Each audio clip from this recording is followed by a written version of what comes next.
My name is Vanessa, and I'm 34 years old. I never thought I'd be telling this story. Not because I didn't think it was worth telling, but because the wounds are still so fresh they feel raw whenever I touch them. Still, maybe you'll understand why I'm sharing this now. Maybe you'll see yourself in my words. Maybe you'll realize you're not alone in the kind of betrayal that takes your breath away and leaves you gasping, wondering how your own flesh and blood could do this to you. It was a Tuesday night. Nothing special. I had just finished washing bottles, sterilizing them the way the pediatrician recommended, while my baby fussed softly in the bassinet nearby. I was humming under my breath, the same tune my mom used to hum when I was a child, when I heard the buzz on the counter. I almost ignored it. I almost let the phone sit there while I rocked my daughter and whispered to her that tomorrow would be better. But something inside me told me to look. So I reached over, wiped my damp hands on a dish towel, and slid the screen open. What I saw: a group text from my stepbrother Daniel, my stepsister Sarah, and my own father. All of them in one neat little bubble, their names glowing across the screen. For a moment, I thought maybe it was news about Mom.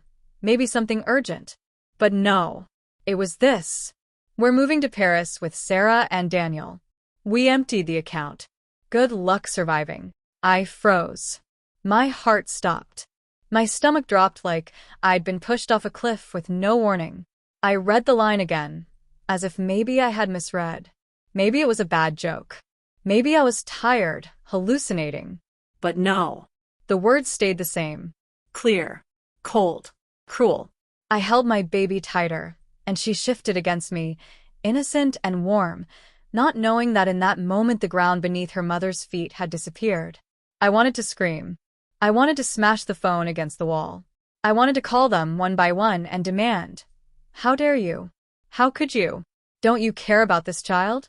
Don't you care about me?" But none of that came out. Instead, I sat down on the floor cross-legged with my baby in my lap, and I just breathed. In, out, in, out. Because if I lost control right then, if I broke down, if I let the grief and rage spill out, what would she feel?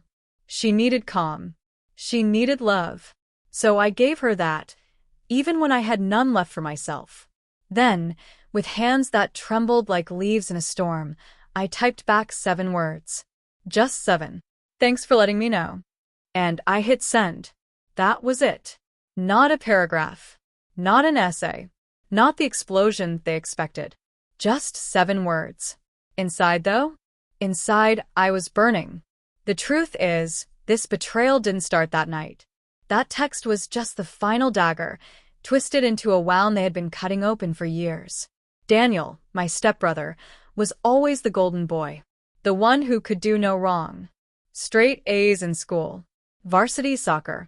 Dad used to clap him on the back and say, "That's my boy," like Daniel's success somehow reflected on him.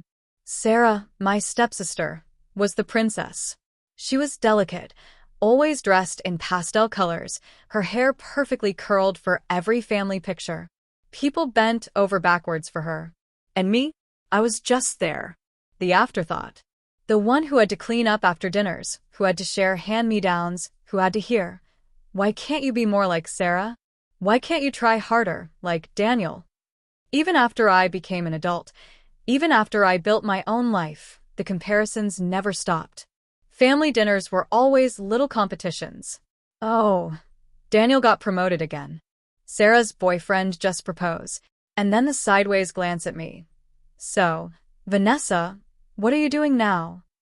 And when I got married, when I had my baby, it didn't matter. To them, I was still the weak link. The one they pitied, not respected. So when my husband left, and yes, that's another story for another time, I was already vulnerable. I was already clinging to stability by my fingernails. My father and siblings swooped in like saviors. "We'll help," they said. "We'll manage things together. That way you and the baby will always be secure." That word, secure. I let it soothe me. I let it wash over me like a balm. I trusted it. I trusted them. But security was a lie. Because while I was juggling night shifts, feeding a newborn, and counting every dollar to make sure I could afford diapers and formula, they were making plans behind my back. plans to cut me out completely. That night, staring at the glowing screen in the dark, I realized something. They didn't just rob me of money. They robbed me of safety, of trust, of dignity. They robbed my child of stability. And let me pause here because I want to talk to you. Has your family ever blindsided you like this? Have you ever put your trust in someone, only to have them snatch it away in the cruelest way possible? If you have, share your story in the comments. I want to hear it.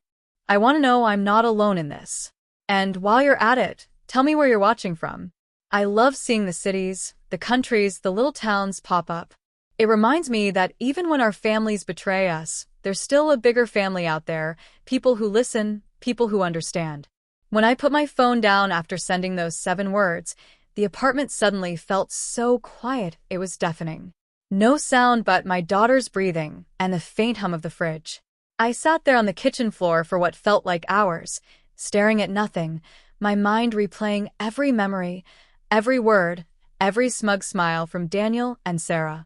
I remembered Sarah at Thanksgiving last year, casually bragging about her Paris trip. I remembered Daniel patting me on the shoulder, saying, "Don't worry, sis. One day you'll get there too." I remembered Dad chuckling whenever they teased me, never once stepping in to defend me. It all made sense now. They weren't just going to Paris. They had been planning Paris, dreaming of Paris. And now, with my money in their pockets, they were living it. I rocked my baby slowly, pressing my lips to her soft hair. "They think they won," I whispered. "But they don't know me. Not really." Because in that moment, something hard and sharp rose up in me. I wasn't going to beg. I wasn't going to cry. I wasn't going to play the role of the weak one anymore. No. I was going to rise. I was going to rebuild.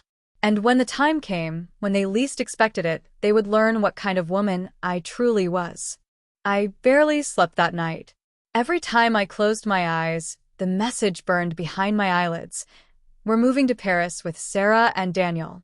We emptied the account. Good luck surviving." The words twisted and echoed, taunting me, like someone had carved them into stone and dropped them into my chest. I woke up every hour, checked my baby's breathing, checked the locks on the door, and stared at the ceiling wondering, what now? At dawn, the city was just starting to stir. The streets outside were quiet except for the occasional garbage truck rattling down the block. I sat by the window, cradling a cup of cold coffee I hadn't touched, watching my daughter sleep in her crib. Her tiny hand twitched, her lips puckered, and I thought, she has no idea. She has no idea her future was just stolen. I pressed my forehead against the glass and whispered, "Not if I can help it. Not if I have anything to say about it."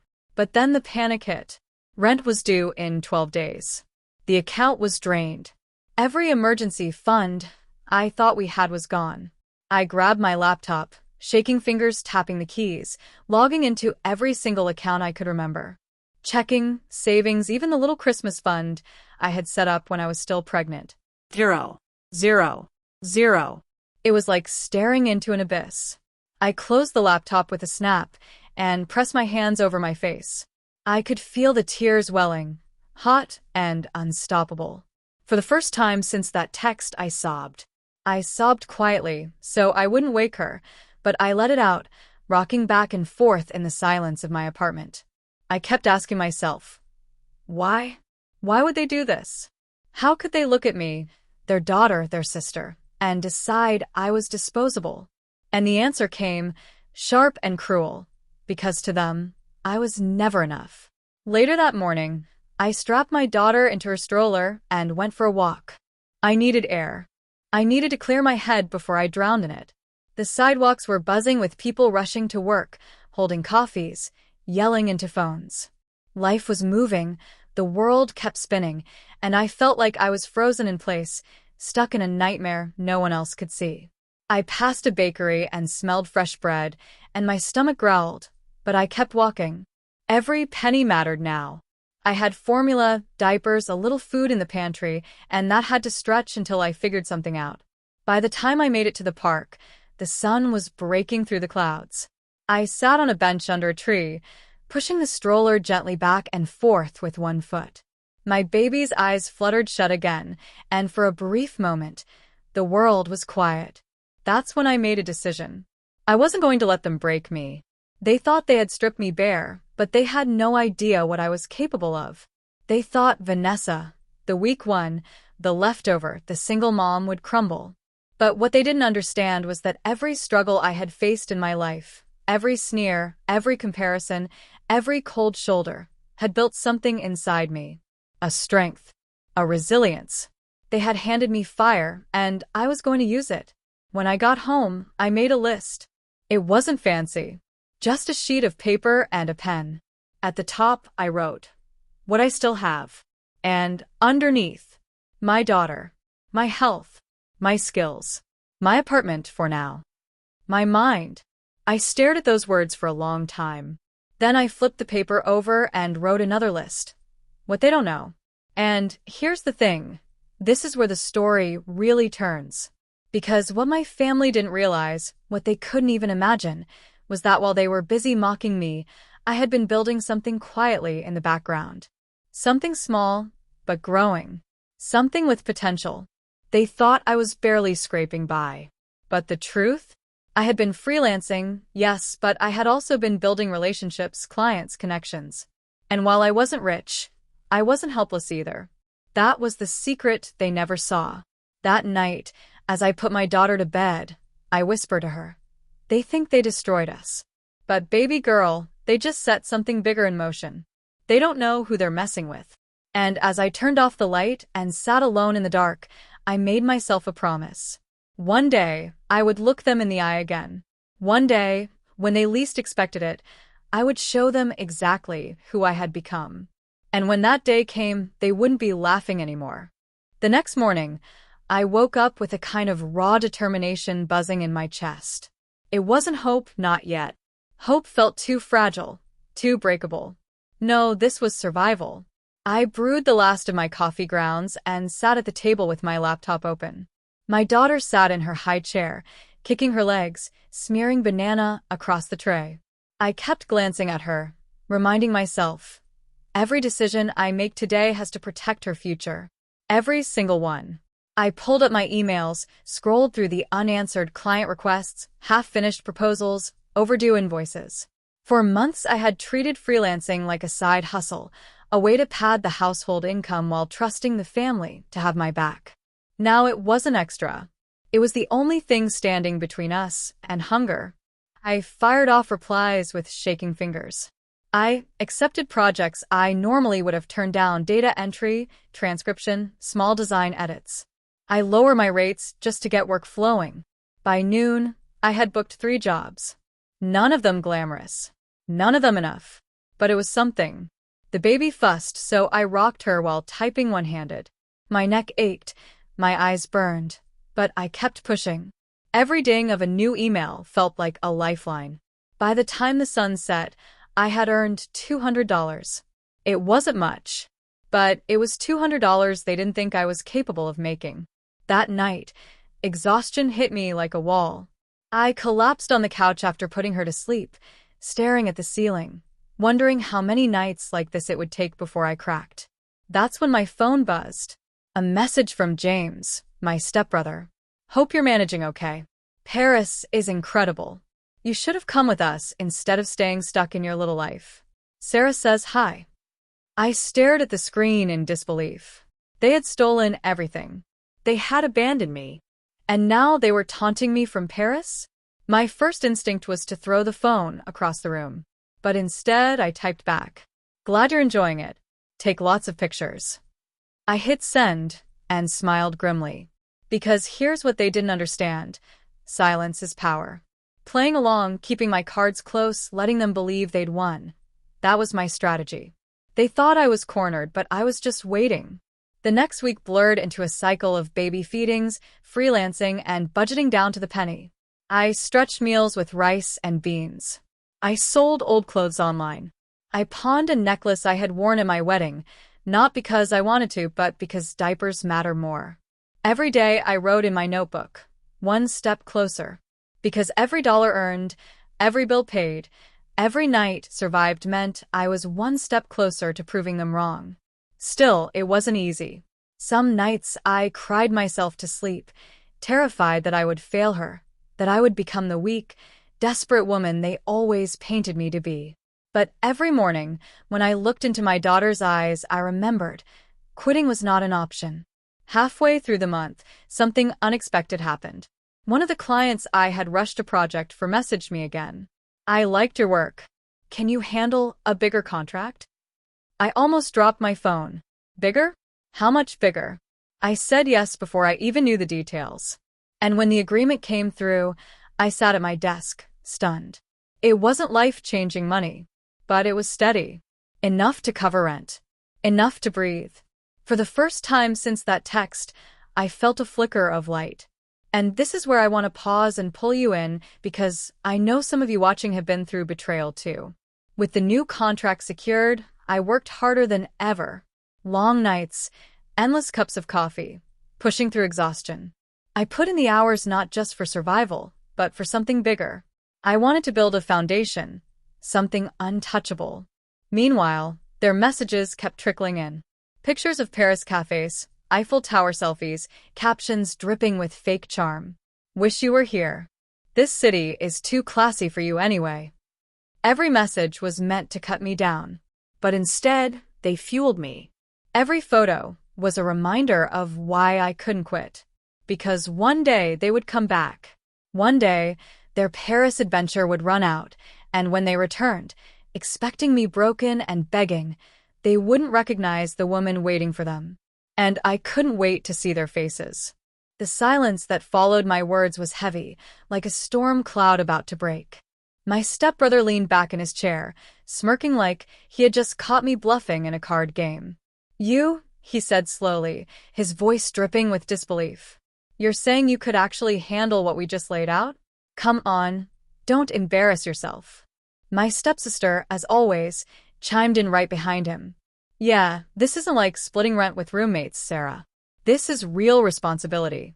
Our parents need serious financial backing, and you've never shown us that you can manage that."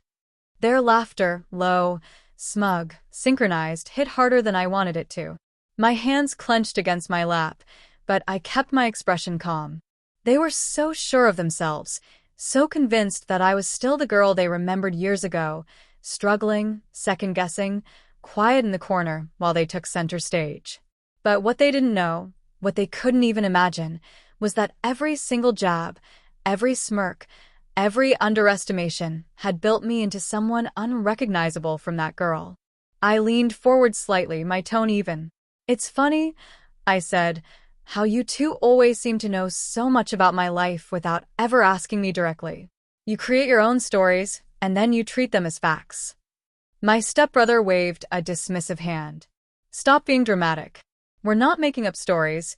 We're being realistic. You don't even own a car anymore, right? That's not imagination, Sarah. That's just the truth." I almost laughed at that. "The truth?" I echoed softly. "You wouldn't know the truth about me if it landed on your front lawn." Before they could process that, I stood up and walked toward the window. My phone buzzed in my pocket, a short, sharp vibration that told me everything was right on time. I pulled it out, checked the message, and then slid it back into place. "Actually," I said, turning back to face the room, "I think the truth is about 15 minutes away." They looked at me like I had lost my mind. My mother frowned, her eyes darting between us, already sensing something bigger was at play. My father, though quieter than usual, seemed sharper than they gave him credit for. He was watching me carefully, as though he suspected there was more behind my calmness than they realized. My stepsister snorted. 15 minutes away? What? Did you order us all pizza?" Her joke was met with chuckles from her brother. "Or maybe an Uber to take you back to wherever it is you're hiding out these days." But their amusement was cut short when the faint, distant thrum of blades began to grow louder. At first, it was nothing more than a low hum, barely noticeable, but within seconds the sound filled the air. The walls seemed to vibrate, the glasses on the coffee table rattling faintly. I didn't move. I just kept my eyes on them, watching as confusion replaced arrogance, as their smirks faltered and their posture shifted. The sound swelled until there was no denying it, rotors cutting through the sky, descending, closer, heavier, until the entire house seemed wrapped in it. My mother's hands flew to her mouth, my father stood slowly from his chair, and my step-siblings turned toward the window with wide, disbelieving eyes. And then, just as the curtains trembled from the force, a shadow swept across the lawn. I let the silence stretch for one heartbeat longer before I spoke. That's not pizza. And it's definitely not an Uber. Their heads whipped back to me, mouths open but words lost. I walked calmly to the door, every step deliberate, my chest steady despite the adrenaline coursing through me. Outside, the wind picked up, tugging at the trees, flattening the grass. The helicopter descended with precision, its sleek frame gleaming against the afternoon sun, the logo on its side impossible to miss. I heard my stepbrother mutter under his breath, "No, no way." I didn't look back. I opened the door, stepped onto the porch, and let the full sight of it sink into their eyes. My assistant, poised and professional, stepped out from the cabin the second the blade slowed, holding a folder in one hand and a knowing smile on her face. "Everything's ready, Sarah," she called over the roar. I turned slightly, just enough for my family to see the ease in my expression. "Good," I replied, "because it looks like we have some decisions to make." Behind me, I could hear the stunned gasps, the broken sentences that never quite formed into words. For once, they had nothing to say. And for me, that silence was louder than any insult they had ever thrown. The silence behind me was electric. I didn't need to turn around to know their jaws were practically hitting the floor. The whir of the blade slowed, the sound thinning out into the heavy hush that comes only after something unbelievable has just happened. I stepped down onto the grass, my heels clicking against the wood of the porch before sinking into the lawn. The air smelled faintly of jet fuel and fresh-cut grass. My assistant, Margot, adjusted her blazer and walked toward me, her calm composure a sharp contrast to the chaos brewing inside the house. "Everything's in order," she said softly, handing me the folder. "The contracts are finalized, the facility director is ready for your parents' visit, and the foundation documents are signed." I accepted it with a nod. "Thank you, Margot." From behind me, my stepbrother's voice finally broke through, shaky, but trying to hold its usual arrogance. "Sarah, what the hell is this?" I turned to face them, still holding the folder casually at my side. "This," I said simply, "is what you told me I couldn't possibly have. Stability, security, success, and now choice." My stepsister stumbled out onto the porch, her hair whipping slightly in the downdraft still lingering in the air. Her eyes were wide, scanning the helicopter like she was trying to find some flaw that would make it less real. "No. No, this is staged. You're renting this. This isn't yours." Her desperation almost made me laugh. "Almost.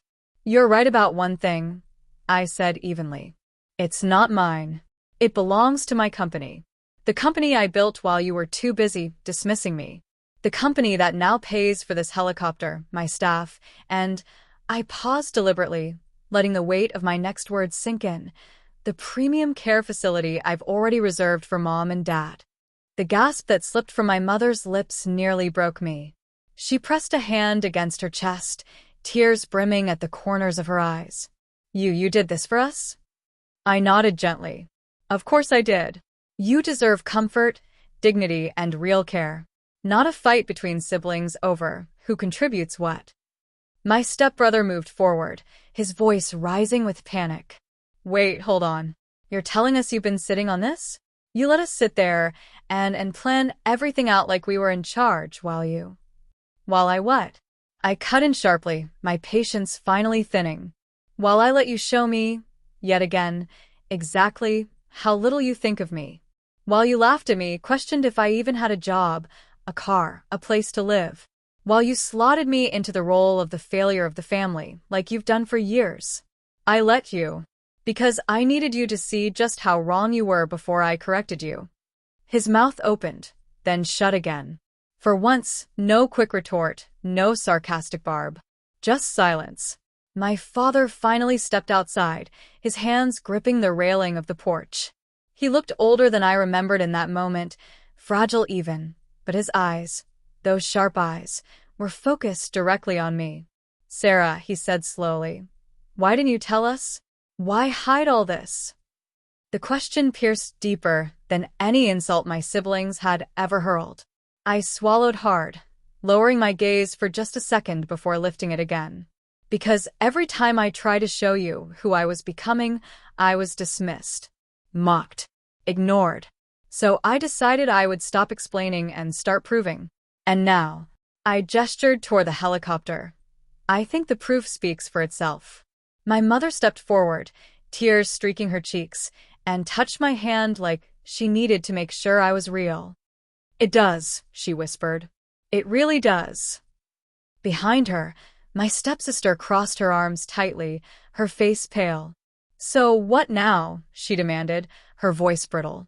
You think you're better than us because you can afford all this? You think this makes you superior? I shook my head slowly. No. I don't think it makes me better. I think it makes me free. Free from your judgment. Free from needing your approval. Free to take care of the people who matter most, whether you help or not. The bitterness in her face cracked, revealing something closer to fear. My stepbrother, though silent, clenched his jaw and looked away, unable to meet my eyes. I turned back to Margot. Are the cars ready at the facility? She nodded. Yes, ma'am. They'll be waiting at the main entrance. The staff has been briefed. Good, I said softly. Then I turned back to my parents. Mom, Dad, would you like to come see your new home? My father's hand tightened around the railing. He glanced at my mother, whose tears had not stopped, then back at me. His voice trembled when he spoke. Sarah, are you sure this is okay? We don't want to be a burden. My chest tightened, but this time it wasn't from anger. Dad, I said, stepping closer, you're not a burden. You never were. Everything I've done, every sleepless night, every risk I took, it wasn't just for me. It was for you. For Mom.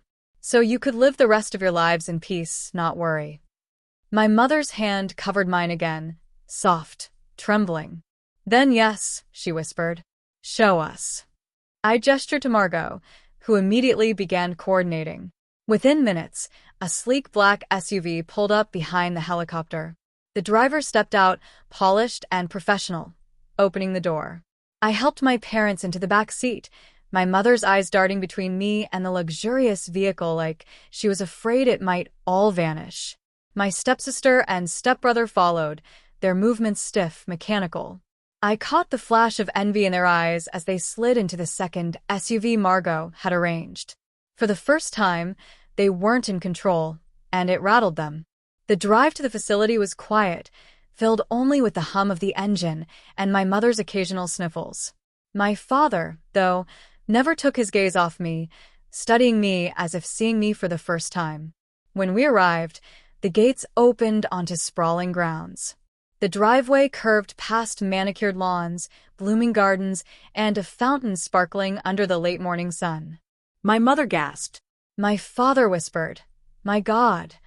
The staff was waiting, uniformed nurses, administrators in crisp suits, and the facility director herself. They greeted us warmly, addressing my parents by name, welcoming them as though they were royalty. My mother's eyes filled again, but this time with awe. We toured the apartments, spacious two-bedroom suites with large windows overlooking gardens.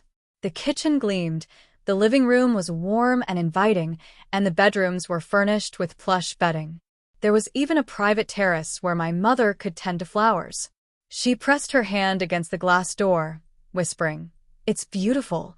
The director explained the medical programs, the on-site doctors, the 24-hour care, the memory services tailored for my father. We also provide community activities, she said brightly, from art classes to group excursions. It's designed to be both safe and fulfilling. My father looked at me, his eyes misty. You thought of everything. I had to, I replied softly, because no one else was going to. Behind us, my stepsister muttered, This must be costing a fortune. Her voice was tight, almost strangled. My stepbrother added, There's no way you're paying for all this on your own. Who's really behind this? I turned to them calmly. No one. Just me. The company I built from scratch. The same company you've all ignored, mocked, and dismissed for years. The color drained from my stepbrother's face. That's impossible. But my father's voice cut in sharply, carrying the authority I hadn't heard in years. Enough. His hand trembled as he pointed at them. I've listened to you two sneer at your sister long enough. You've belittled her, underestimated her, and now you stand here, looking at everything she's accomplished, and still can't give her credit? Shame on you. The silence that followed was so heavy it felt like it pressed into my bones. My stepsister looked away, her jaw tight, while my stepbrother's fists clenched uselessly at his sides. My mother, tears streaking her cheeks, whispered, "Thank you, Sarah, for all of this, for not giving up, even when we—" She trailed off, her eyes darting to my step-siblings, then back to me. "Even when we failed to believe in you." I swallowed hard, my throat thick. "You never failed me, Mom. You just didn't know. But now you do. And from here on out, things will be different." Margot reappeared at my side, discreet as always. "Everything is finalized, Sarah. We just need your signature to close the transfer." I took the pen, signed, and handed it back. With that single motion, it was official. My parents had their new home, their security.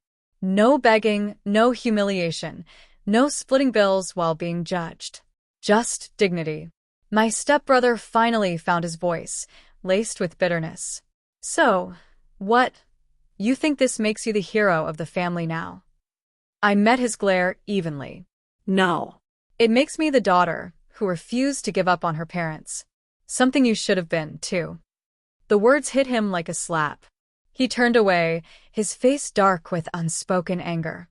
As we finished the tour, I caught my parents exchanging a look I couldn't quite read. Gratitude, yes, but also guilt.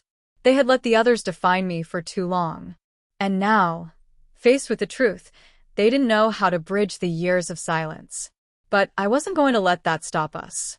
I squeezed my mother's hand gently. "Welcome home." The move-in process began almost immediately. The staff, well-prepared and efficient, escorted my parents to their new apartment while arranging their belongings with meticulous care. My mother wandered from room to room in disbelief, touching every detail as though testing whether it was real. My father followed closely behind, his usual cautious demeanor softened into something more childlike, awed, fragile, yet deeply relieved. I stayed close, making sure every concern was answered, every comfort provided. But even as the director explained details and my parents settled in, I felt the prickling weight of my step-siblings' eyes on me. Finally, when my parents were occupied with a nurse who was showing them the medication system, my stepsister cornered me in the hallway. Her polished exterior, the flawless makeup and designer dress, couldn't mask the venom in her voice. "You planned this," she hissed. "Every bit of it. You waited until you could humiliate us, and now you're rubbing it in our faces." I kept my voice level, calm. "I didn't plan your cruelty. That part was all you. All I did was respond when you tried to write me off as the family failure again." Her jaw clenched, lips trembling. "You think this makes you better than us?" "No," I said firmly. "It makes me free. Free from needing your approval. Free from shrinking myself to fit the story you've told about me since we were kids." Her eyes flashed, but she said nothing. Instead, she stormed off, heels clicking sharply against the polished floors. My stepbrother was waiting at the end of the corridor, arms folded. Unlike his sister, his anger wasn't hot. It was cold, simmering. "Enjoy your moment," he said, his tone low and steady. "But don't think this changes everything. Family doesn't just forget years of absence." I tilted my head, studying him. Absence? Or exile? That shut him up. His eyes flickered, the truth cutting deeper than he wanted to admit. He turned away without another word, leaving me alone in the hallway. When I returned to my parents' side, my mother was sitting in a new armchair, her hand pressed to her chest as she gazed out the window at the garden below. "It feels like a dream," she whispered. "After everything, after the fear of losing our independence, the worry of becoming a burden." She looked up at me, her eyes glistening. "You gave us back our dignity, Sarah." I knelt beside her, taking her hand. No, Mom. You always had dignity. I just gave you the space to show it again. My father cleared his throat, struggling to hold back emotion. I owe you an apology, he said slowly, for all the times I doubted you, for letting their voices drown out yours. I should have defended you. I should have believed in you. His words struck something deep inside me, something raw I hadn't let myself acknowledge until now. I squeezed his hand tightly. You don't owe me anything, Dad. What matters is now. We have time. Let's use it. For a moment, the three of us stayed like that, holding on to each other in the quiet of the room, letting years of misunderstanding begin to loosen their grip. But outside the room, I could feel the storm brewing. My step-siblings weren't going to let this go. They couldn't stand the loss of power, the unraveling of the narrative they had built for so long. And part of me knew the confrontation wasn't over yet. The storm arrived that evening. After dinner in the community dining hall, a warm, lively place where my parents laughed more freely than I'd heard in years, we returned to their new apartment. My parents were tired, ready to settle in, so I excused myself to give them space. As I stepped into the hallway, I found both of my step-siblings waiting. They didn't waste time. You humiliated us, my stepsister spat, her voice shaking with rage. In front of Mom, Dad, and everyone else. Do you have any idea how cruel that was? I folded my arms, steady. Cruel? You called me a burden. You mocked my life, my choices, my worth. For years. Tonight was the first time you saw me clearly, and you hated it. My stepbrother stepped forward, his face tight with fury. You think this money makes you better than us? That a helicopter and a fancy contract erase the years you abandoned this family? I held his gaze, unflinching. I didn't abandon this family. I was pushed out. Every time I tried to come close, you shoved me away. You painted me as a failure because it made you feel superior. And now, faced with the truth, you're scrambling to keep your illusions intact. My stepsister's eyes filled with tears, though they glimmered with bitterness, not sadness. You always wanted revenge. Admit it. That's why you staged that helicopter stunt. That's why you waited until today. I took a deep breath. For the first time, I allowed myself to soften, not for them, but for me. Yes, I admitted. It was revenge. But not the kind you think. I didn't do it to hurt you. I did it to reclaim myself. To remind you and me that I was never what you said I was. That I never needed your validation. They both fell silent. The truth had a way of cutting deeper than any insult. Finally, my stepbrother muttered, "You'll regret this." He turned sharply and walked away, his shoulders stiff. My stepsister lingered a moment longer, her eyes darting between anger and something else, something almost like shame. But then she, too, turned and left. The hallway grew quiet again. I stood there for a long moment, breathing deeply, letting the silence settle over me. When I went back inside, my parents were already asleep, the soft rise and fall of their breathing filling the room. I watched them for a while, feeling a calm I hadn't known in years. For once, the weight of expectation, judgment, and condescension wasn't pressing down on me. The next morning, I returned to the facility with fresh flowers for their apartment. As I arranged them in a vase, I realized something important. My step-siblings might never accept me. They might never admit their cruelty, their dismissiveness, their constant belittling. But that no longer mattered. What mattered was that I had stopped shrinking myself to fit their story. I had written my own. And my parents, the people who mattered most, finally saw me, not as a disappointment, but as the daughter who stood strong when they needed her most. This was my truth. My revenge wasn't about tearing others down, it was about standing tall, living fully, and proving that sometimes the sweetest revenge is simply thriving. So let me end with this. If you've ever been underestimated, belittled, or cast aside by family or anyone else, remember, their perception isn't your reality. Live your truth. Build your story. And when the moment comes, let your success speak louder than their doubt. Now, I'd love to hear from you. Drop a comment below. Tell me where you're watching from, and if you've ever faced something similar in your own family. Do you think I handled it the right way? Or would you have done it differently? And if you want more stories like this one, don't forget to subscribe and hit that like button. Because sometimes revenge isn't about destruction, it's about revelation. And trust me, there are more stories to come.